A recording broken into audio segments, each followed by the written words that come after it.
This one of y'all's this colorful gun? Nah. Alright, bet. Stay in here, y'all. Yep.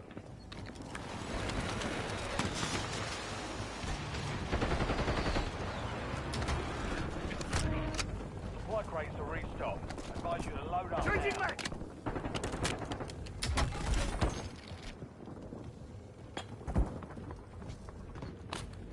Watch that tower. We need to get up there. He's sitting up there right now. We can hold that thing down there. So. They still down there? In here, in here. Mates outside the safe zone. He left. He left. One more flew back up there. There's one up my building, bro. Got him. Enemy airstrike in the area. One just sitting in the air, bro. Yeah, he down there. He down there. Go up! What the fuck? I can't go up for it. Bro, what the fuck? It's two of them. It's two of them. It's two of them. It's two of them, y'all. It's two of them. It's two of them. LDDR inbound. Yo, this nigga. Bro, that's why the fuck I couldn't go up. This nigga was sitting at the top of the ladder. He let me come all the way up and then try to shoot me in the back.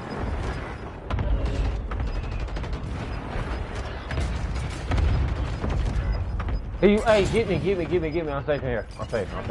He's so one nigga shot out dead, there. No, he right here, bro. He did. He did. He did. No, he under me. Get you on your feet.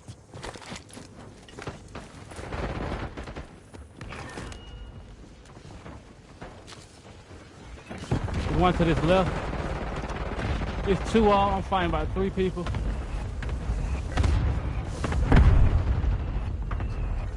Yeah, played it right there, loud. Yep.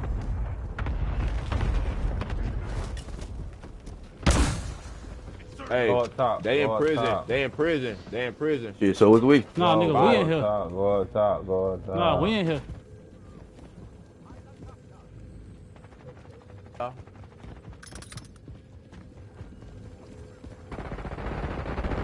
Let me up. Only two left. Two ran in the bottom.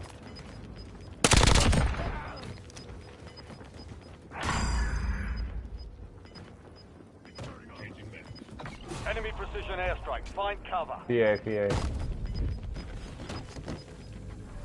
Time's almost up. That's Buddy too, ain't it?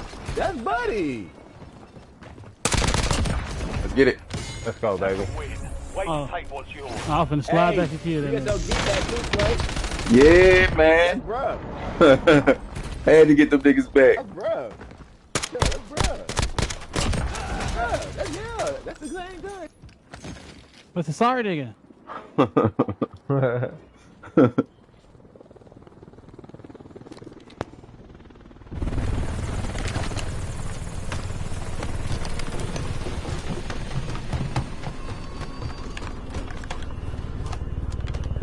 It is.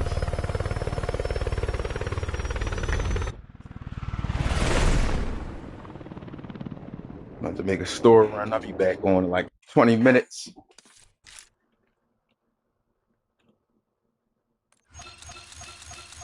How long? Like 20. I'm gonna say y'all probably run a couple games. I'll be right back. I'm about to walk down here to the store and grab me some snacks or whatnot. I'll be right back though. Trying to think, should I leave the stream on? Yeah, I'm gonna leave the stream on.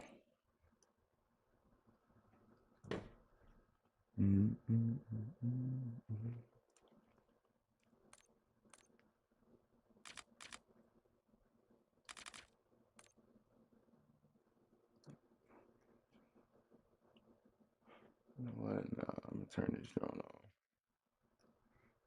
Good 2 hours. All right. Thank you for everybody that stopped by. I appreciate y'all as always. Oh, go. God damn, what I do? They say you bad. All right. So today we're gonna start the Monday mashup. You know, this is the first episode of what I'm starting as a new series. I got a new content schedule that I am rolling out starting this week. And this is, you know, video one, day one. So as we usually do here. I'll look at some stuff, go over it, get my thoughts and opinions.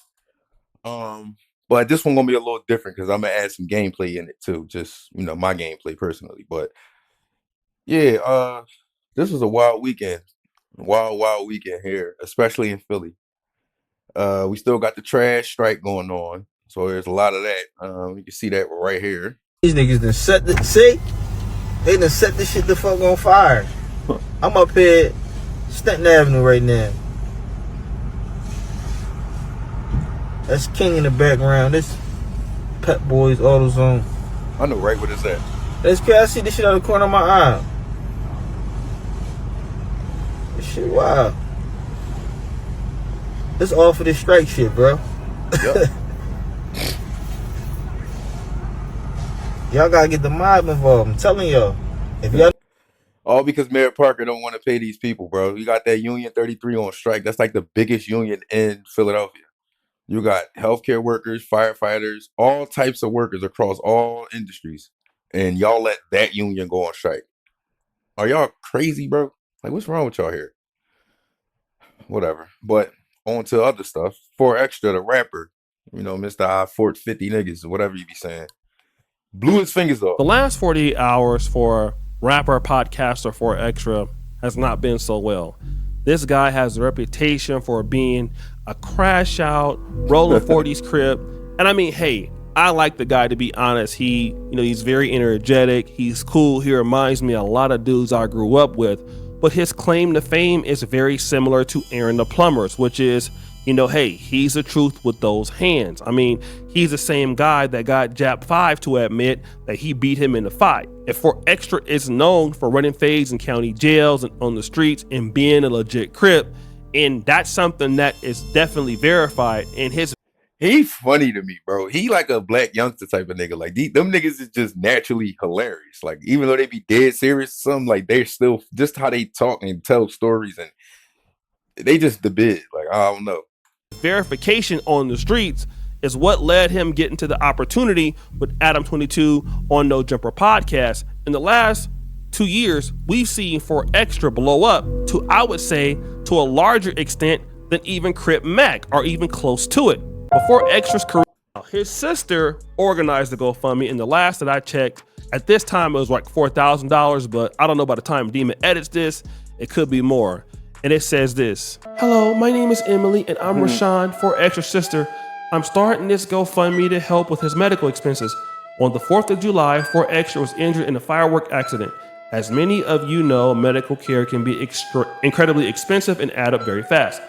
I'm confused though. Ain't he like a rapper and a podcaster on No Jump? Like he should have bread. Like I'm confused why he need a GoFundMe for medical expenses and whatnot. Crazy. The video that I saw, yeah, he either blew his hand like off, like the bulk of it off, or he like split it open really wide. Like, man, that's why I don't get into the firework thing, bro. I'm good on that one. Yeah. So over here, let's just switch topics. Hey pal, I see you're not wearing your smile today. Is everything alright? Let me go ahead and give you a reason to put one on real quick. Boo! Good news jump scare, baby, that's right. The Stop Killing Games initiative has gained so much momentum over the last week, and now it's looking like there is a legitimately good chance that it'll hit the 1 million signature goal required to push the initiative to the next phase. Basically, Stop Killing Games is this online campaign and set of posts and things like this, hashtag and whatnot, stuff like that, geared towards game companies that take games offline years after they're been released, or if the game is released and it's a total flop, they'll like delete the game offline. Like you can't, like you can have it still in your library, but if you try to open it, it won't launch. Or if it does launch, like nothing that connects to online will ever work. You can't download updates. You can't do nothing really with the game. One of the biggest examples of that is recently is X-Defiant. They took the game and killed the game for whatever reason. I forget the whole backstory of that, but X-Defiant was supposedly Call of Duty's killer, and this is that and the third, whatever. Came out a year and a half, year ago, whatever. Did I? It wasn't the best. To me, it was boring. I got off that game within like a month. It shit got boring really, really fast. Um, so this initiative is to stop things like that from happening. Also, another one I can throw out there is if y'all in the superhero stuff, the Avengers game that came out in 2020, total flop. They took it offline after they like released everything from the DLC. So did X Defiant. They did the same thing. They put all of the DLC out at one time, and then a couple months later the game was done. So it's like I don't like that because I noticed that happening even on iPhone on phone games. They was doing that on phone games first, like 5, 6, 7 years ago. I had Monopoly on my phone, not Monopoly Go, but a different like a regular Monopoly game. And I had like either I changed phones or I restored my phone. Whatever I did, I had to re-download that game. And I went to download it and it was grayed out. Like I couldn't press the download button. I couldn't like it still shows up when you go into my library, but I can't do nothing with it. That's basically what the stop killing games thing is about. It's about that, but in gaming. So yeah, they got almost that million signature mark that they needed. It's looking good. Looking good. Which eventually should hopefully lead to positive change in an industry where so many fucked up business practices have become normalized. Again, to boil it down to its bare butt cheeks here, I'll go ahead and saute the mission. You should not have to worry about something you bought being destroyed and inaccessible after you've paid money to own it. This wants to challenge the practice of destroying games consumers have paid for. Of course, there's a lot more nuance than that, but I've already talked about it a lot, and a ton of other people far smarter than me, I'm just a fucking Cro-Magnon man, have also talked about it in depth. That includes numerous developers, veterans in the game development industry, have come forward talking about how important this kind of initiative is. So it's not just some like wacky idea like that only someone on the crack pipe could come up with unreasonable demands that are unrealistic. It is a very grounded and very positive force that a lot of people are understandably rallying behind. And See, so that's basically the point there. Like, you can't do that. Like, if I bought something, bro, it's mine. That again goes into the argument that was made. I think was it around the PS4 era, like when games started to like always be online. Like even single player games required you to have an internet connection. That's part of this. Like, it's like a license that the game has to check for every time you turn the game on. It's like, bro, even if you got a disc copy, I thought that at first, I thought that was only for digital versions of the game. Then I had disc copies of the games that was the same thing. It has to still check for this license. So it's like, huh? Like, bro, I paid for this. Like, what? That goes along with that. So yeah, I noticed that a long time ago, but I didn't know like what it really was going into or what it was becoming. This is basically the end version of everything that has transpired over time. It's crazy, ain't it? Now Call of Duty got a bone to pick with you niggas. And you will still be getting those videos breaking down like the SVD full auto mod, the pickaxe, the Olympia. Really happy to see that recently they had added it to the quick play filter. So it wasn't just in the featured tab, it was added to the quick play filter. So to me, that was an indicator that we were going to be seeing Mercenary Mosh Pit stick around in this game, even after it inevitably disappeared from the featured tab. And yet, with the Season 4 Reloaded updates, it's gone. It doesn't exist anymore. There's no method of playing Mercenary Mosh Pit right now. And I just don't want to go back to the unbalanced matchmaking and team balancing experience that regular modes have to offer. Where if I play solo, it seems more often than not, I'm stacked with... So oddly, this was something we were just talking about Splitgate Ranked. Like, just the idea of, if you're playing a ranked mode and you're playing solo, you should not be matched with full teams of people. That's neither here nor there. In general, what's happening right now with Call of Duty is just like ridiculous. Like, y'all put Beavis and Butthead in the game and some other skins that go along with that, and all of them had these big ass heads. The heads are unable to be shot. I thought this was that video about that, but it's not. But whatever the case may be, you can't shoot the skins at a certain area on the head. Like, and it's like, huh? Let me see. Skin. broken.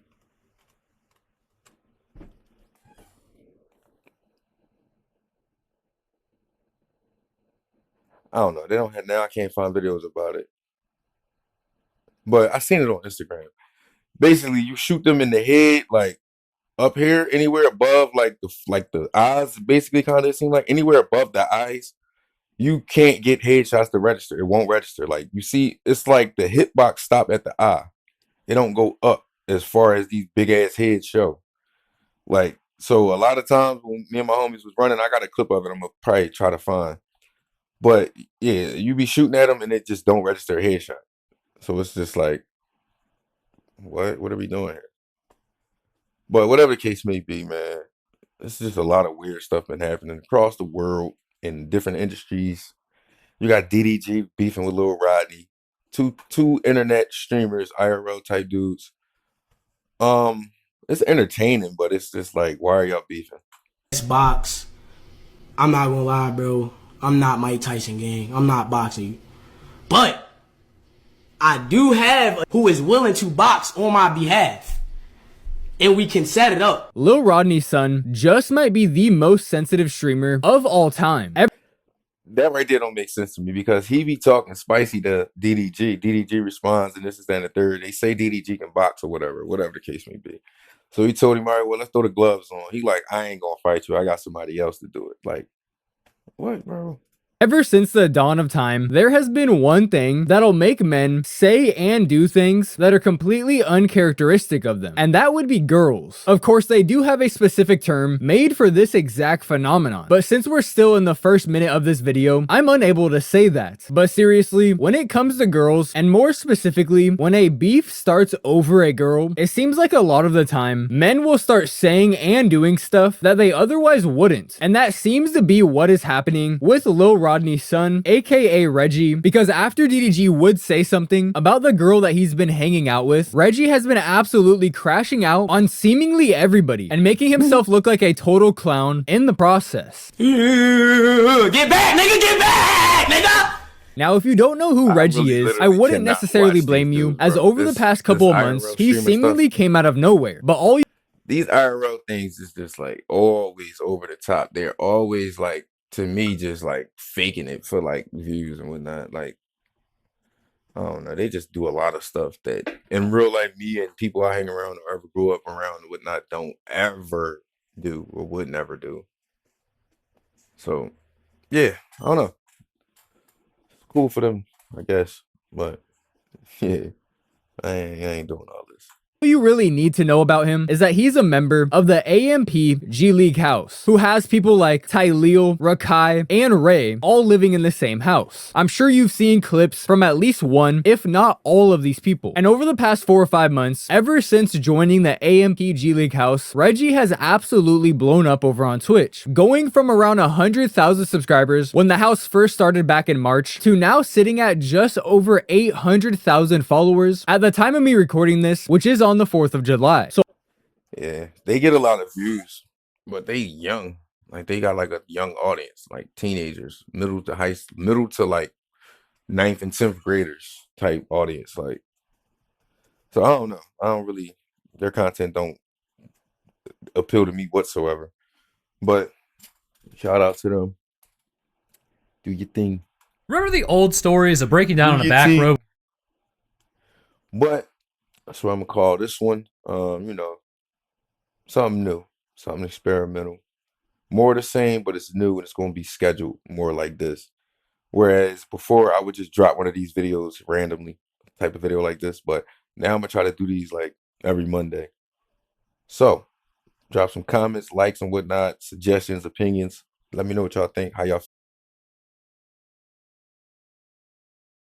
feel. I'm out. I love y'all.